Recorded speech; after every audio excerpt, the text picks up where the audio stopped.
கொடுக்கக்கூடாது.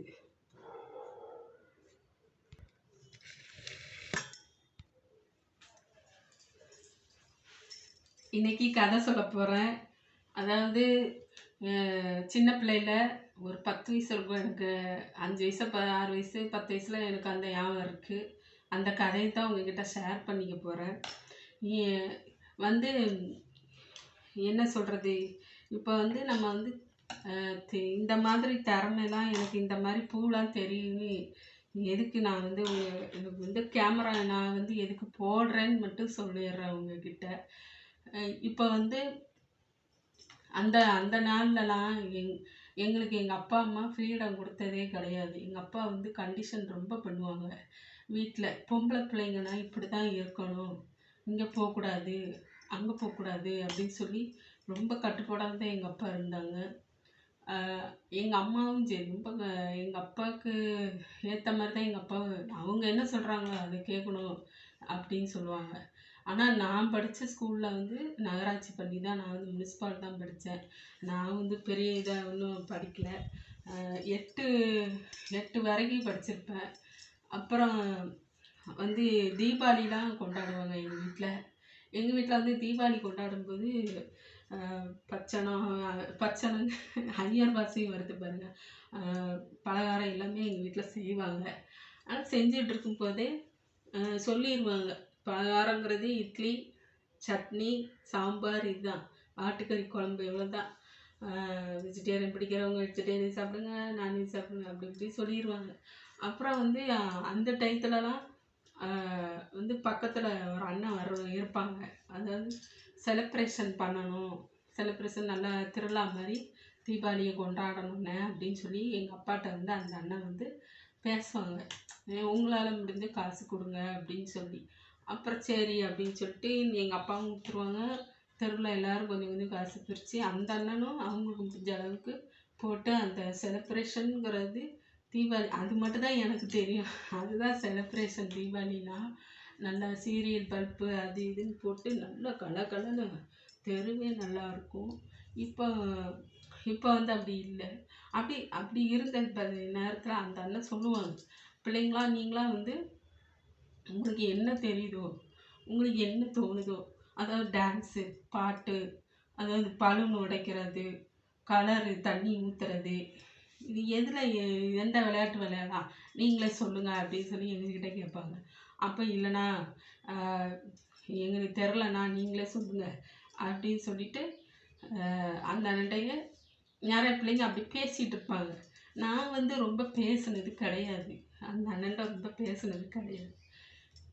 நான் வந்து ஸ்கூலு ஃப்ரெண்ட்ஷிப்பு அது இதுன்னு போயிடும். பிள்ளைங்க பக்கத்தில் தெருவில் விளையாடும் பார்த்துக்கோங்க, அந்த பிள்ளைங்க சொல்லி எனக்கு தெரியும் இப்படி ஒரு இது நடத்த போகிறாங்களாம், நீ வந்து இதில் கலந்துக்கிறியா? நான் இல்லைன்னு சொன்ன. அப்போ அந்த விவரம் எனக்கு தெரியாது, பாட்டு டான்ஸ் இதெல்லாம் எனக்கு விவரம் தெரியாது. இல்லை போப்பா, நான் எனக்கு அதெல்லாம் ஒத்து வர்றது, நான் எனக்கு ஃப்ரெண்டு எனக்கு அந்த ஃப்ரெண்ட்ஷிப்புக்கு அர்த்தமும் இப்போ தான் தெரியும். ரொம்ப டீப்பாக அப்படின்னு இல்லாமல் போப்பா அப்படின்ட்டு நான் பாட்டுக்கு போயிடுவேன். இது எதுக்குப்பா அப்படின்னு சொல்லிட்டு போயிடுவேன். அதுக்கப்புறம் அங்கே பார்த்தா அவ்வளோ பேர் சேர்ந்துருப்பாங்க. பிள்ளைங்க ஆம்பளை பிள்ளைங்க பொம்பளை பசங்க எல்லாருமே சேர்ந்துருப்பாங்க அந்த அண்ணன்ட்ட போய். அப்புறம் நானும் எங்கள் அப்பாட்ட போய் கேட்பேன், எங்கள் அப்பா வேணாம்மா ஏதாவது சொல்லிடுவாங்க, நீ வேற வேண்டாம், நீ வந்து கவலைப்படுவ ஜெயிக்கல அப்படின்னு நினச்சிட்டு ஒரு மாதிரி வருத்தப்பட வேண்டாம், பேசாமல் கடை நீ விளையாடு, வீட்டில் இருந்து அப்பா கூட விளையாடு அப்படின்னு சொல்லுவாங்க. என்ன விளையாட்டுன்னா பூ பறிக்க வருகிறோம் இதை விளையாடுவோம். அப்புறம் செப்பு சாமான் வச்சு அதாவது இதெல்லாம் வாங்கி கொடுத்துருப்பாங்க. பஸ்ஸு திருச்செந்தூரில் ஒரு கட்டையில் வச்சு ஒரு பஸ்ஸு செஞ்சுருப்பாங்க, அதே எங்கள் அப்பா வாங்கி கொடுத்துருவாங்க. விளையாடுமா பேசாமல் விளையாடு. நான் வந்து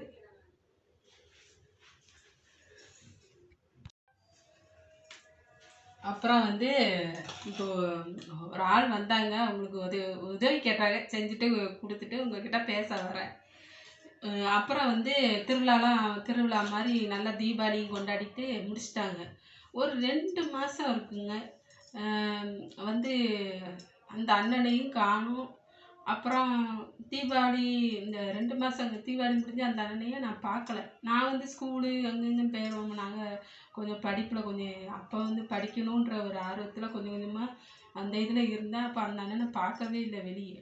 அதுக்கப்புறம் இப்போ எங்கள் அப்பா கிட்ட போய் கேட்குறேன். எங்கள் அப்பா அமைதியாக இருக்காங்க. எங்கள் அப்பா எதுவுமே பேசலை.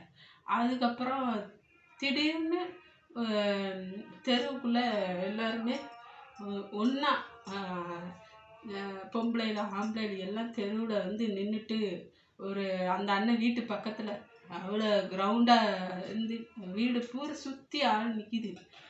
இப்போ வந்துடும் இப்போ வந்துடும் அப்படின்னு சொல்லிட்டு இருக்காங்க. என்னது வரப்போகுது? அப்போ சின்ன பிள்ளைங்க ஒரு விவரம் வந்து கொஞ்சம் இதாகத்தான் தெரியும். ஆனால் என்ன வரப்போகுது என்ன வரப்போகுதுன்னு சொல்கிறாங்க, ஒன்றும் புரியலையே அப்படின்னு சொல்லிட்டு அப்போன்னு சொல்லிட்டு நானும் எங்கள் காம்பவுண்டில் ஒரு பிள்ளை என்கிட்ட நல்லா பேசுவா பழகுவா. கோயிலில் வந்து டான்ஸ்லாம் நான் அந்த பொண்ணு கூட ஆடியிருக்கேன். அந்த பொண்ணும் நானும் தான் நிற்கிறோம். அப்புறம் அவள் சொல்லுவா, ஏய் என்னன்னு தெரிலையடி, தெரிலப்பா, நம்ம வந்து போய் இந்த அண்ணன் வீட்டுக்கு வேணால் போகலாமா அப்படின்னு என்கிட்ட அந்த பொண்ணு கேட்டுச்சு. அப்போ நான் சொன்னேன், ஐயோ நான் எதுக்குப்பா, நான் வரலை, எங்கள் அப்பா வந்து திட்டுவாங்களே அப்படின்னு. என்ன ஆச்சுன்னு பார்ப்போம், ஒரே அந்த அண்ணன் வீட்டில் தான் பொம்பளைங்களா இருக்காங்க, அவங்க அம்மா வெளியே வந்து நிற்கிறாங்க, வா வா அப்படின்னு சொல்லிட்டு என்னை இழுத்துட்டு போயிட்டா. அதுக்கப்புறம் போகிறேன்.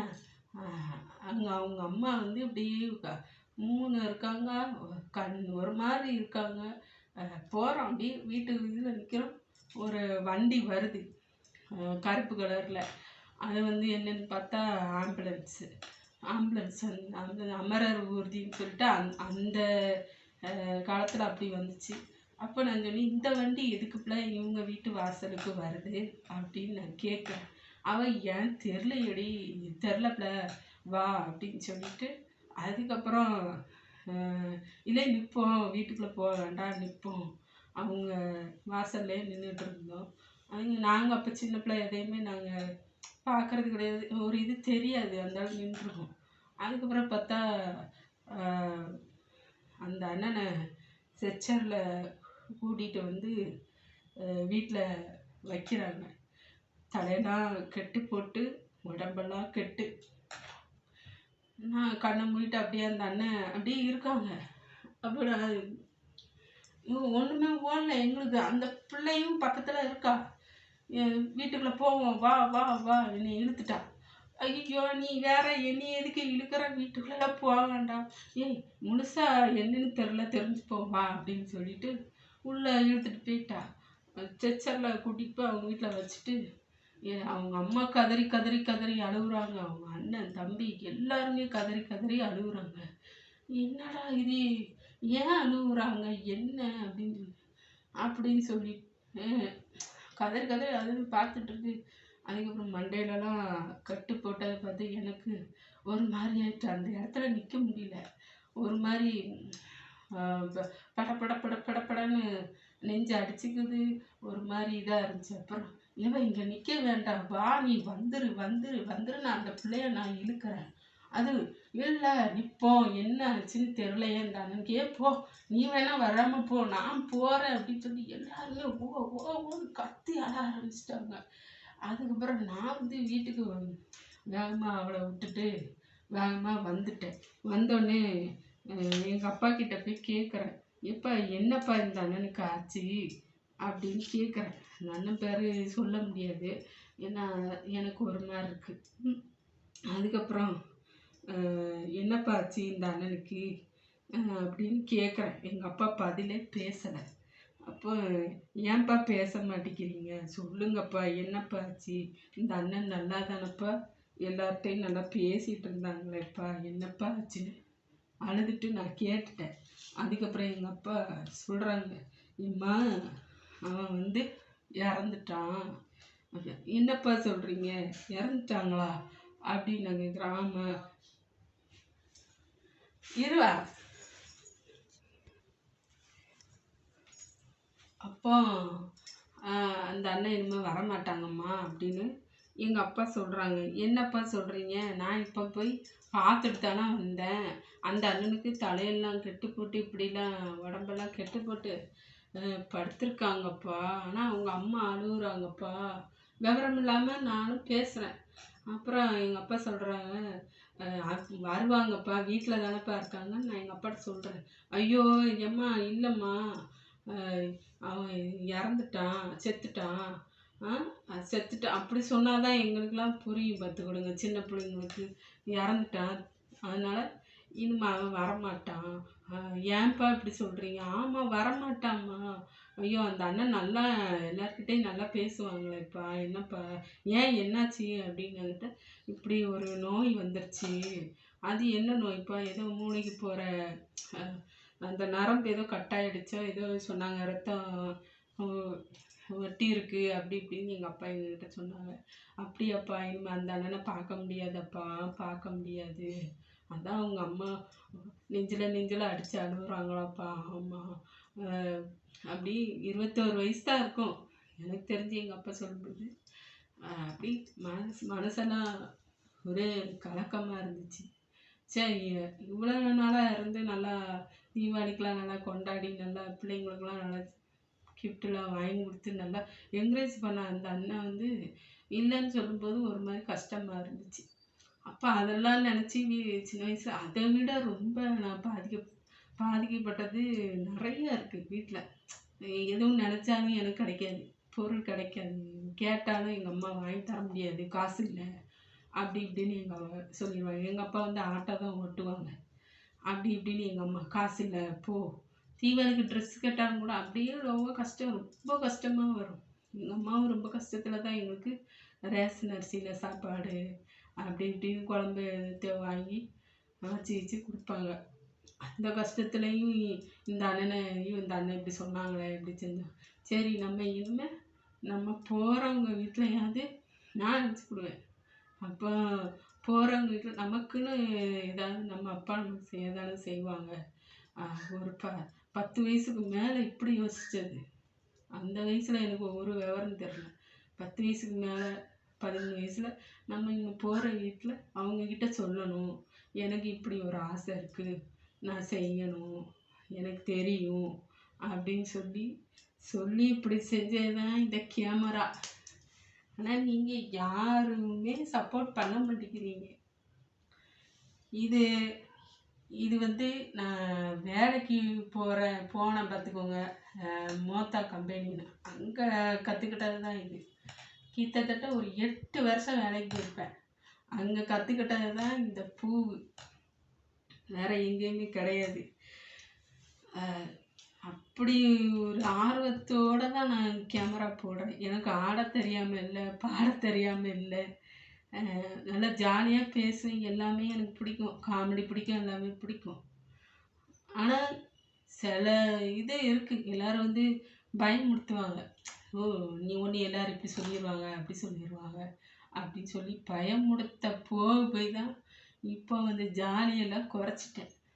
உங்ககிட்ட எதுக்கு இந்த கதையை சொல்கிறேன்னா, அப்பேற்பட்ட அந்த 21 வயசு அந்த அண்ணன் இறந்த பாதிப்பு, அவங்க என்ன சொன்னாங்களோ, உங்களுக்கு என்ன பிடிக்குதோ, உங்களுக்கு என்ன தெரியுதோ அதை செய்யுங்க, உங்களை யாரும் தடுக்க போகிறதில்ல.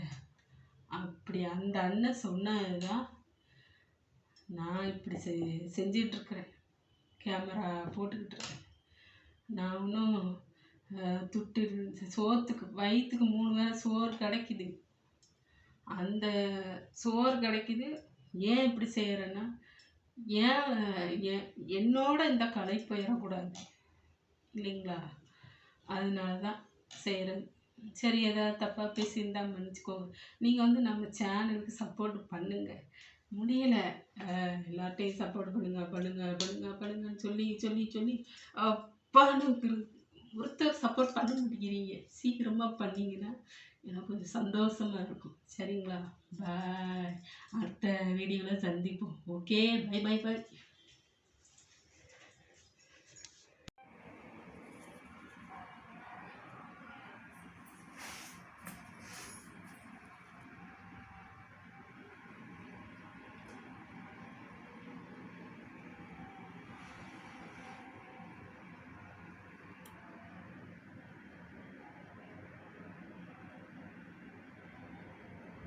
யூடியூப்னு போட்டிருக்கேன், வேறு ஒன்றும் கிடையாது.